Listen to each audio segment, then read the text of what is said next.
Hi, these are 5 ways to improve your flipping. Also, I'm Pablo with Balisong and I still can't giraffe, just to let y'all know. Intro.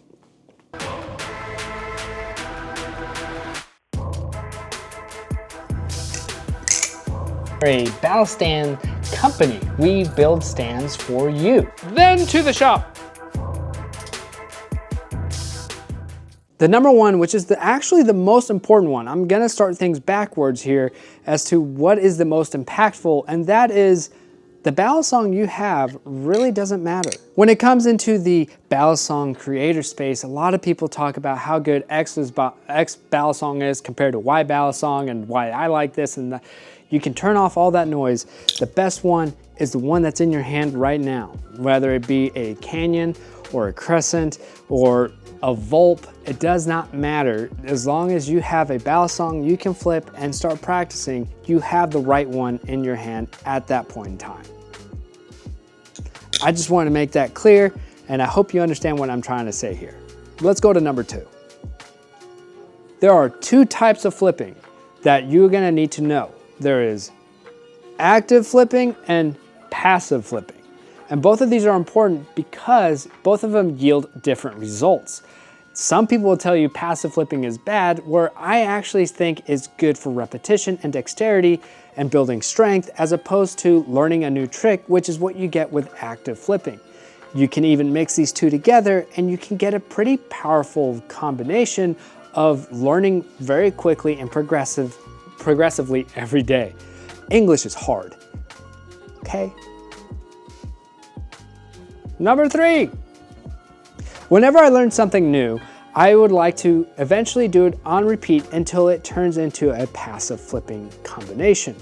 Once I am okay with it and I mix it with all my other repertoires, I then move to a new trick that I put in the active flipping, basically pipeline. That being said, when I am actively flipping, that means I'm spending 15 to 20 minutes a day trying to learn something new, and that is something that I do on repeat every day. Once I get those basic fundamentals, I then passively work on it throughout the rest of the day, mixed in with my usual repertoire. Doing this allows my brain to work on new ways to work my fingers, but at the same time not get fatigued and still get the satisfaction of doing some of my older combos without burning out. This keeps the whole hobby fresh and constantly going for me, as opposed to just trying to force new skills and new ways of flipping and not getting much success because I'm getting overworked and fatigued and frustrated at the same time. Number 4, figuring out your weaknesses. One of my biggest weaknesses when I was learning how to flip was I didn't have the finger strength, which was a hard pill to swallow as a 20-year mechanic veteran. I didn't really feel like that was a subject I was lacking in. Unfortunately, I had to face reality.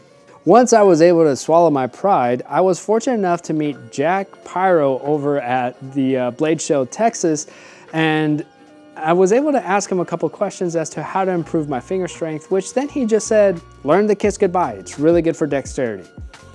I took that to heart and I started practicing. I moved that into my active flipping repertoire, and basically now I have the finger strength to tie in the Z choker and all other tricks. I actually learned the cherry picker a lot easier because now I had the finger strength to do so.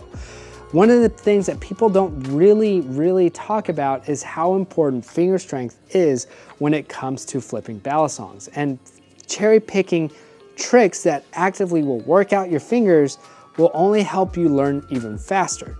Now for number 5, this is the last one. This is actually my most favorite one because it allows me to be a couch potato, is watching other flippers.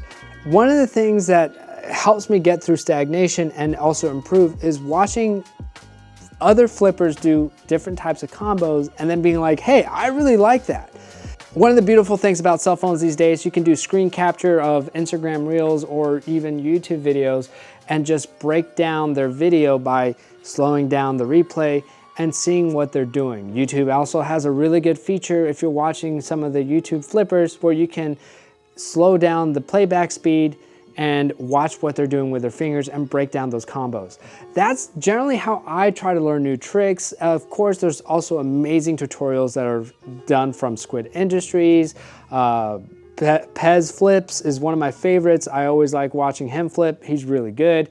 Jack Pyro, a lot of amazing flippers in this space, this community that you can learn a lot from just by watching them flip. So that is pretty much it. Like, I don't have anything else. If there's something that you think should be added to this, why don't you comment down below? And that being said, that's all I have for today, and I will see you on the next one. Okay, I'm gonna go. Bye-bye.